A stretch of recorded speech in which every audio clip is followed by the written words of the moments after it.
Good evening, you all. My name is Andre Smith, or good morning for those who take their class early. My discussion today is going to be on the Man of Steel, or also known as Superman. When did I first encounter Superman? I first encountered the Man of Steel when I was 8 years old. I saw Superman at Superman 2. I'm pretty sure it had to be on a VHS, seeing how the movie came out in 1981.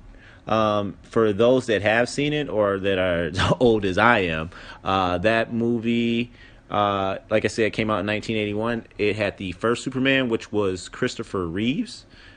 He played him, and then you had Gene Hackman, if anyone know who that is, who played Lex Luthor, and Margaret Kidder, who played Lois Lane. That Superman was particularly interesting to me because it had General Zod, the bad guys that came down. And they all came to Earth and had this big fight in Metropolis, which to me, assumingly at that age and time, I looked at it as New York, which was pretty outstanding. But the emotional effect that I would say Superman had on me is that I wanted to be a superhero, not just in the sense of being able to fly around, but I actually wanted to save people and make a difference in the world. So later in life, I went on to join the military, but that's another story.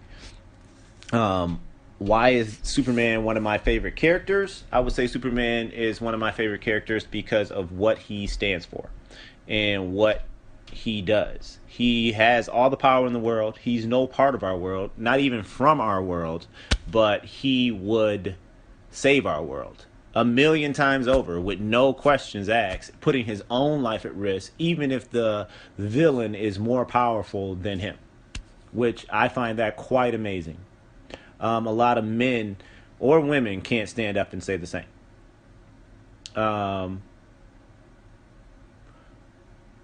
The the inspiration that comes from him comes for me in so many ways because Superman actually has inspired me to create my own characters, to create those worlds that I watch on TV today, to create, worlds where you have these heroes that are selfless, to create villains that can be conquered by Superman, to show, the deception that happens in life.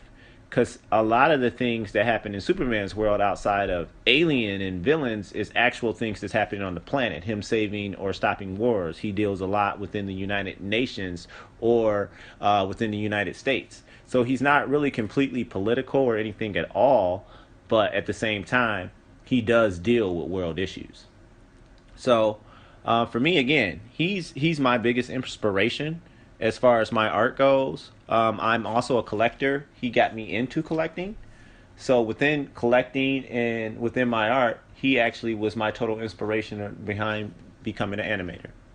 So I would ask you all to find your hero within you to see what inspires you. Thank you.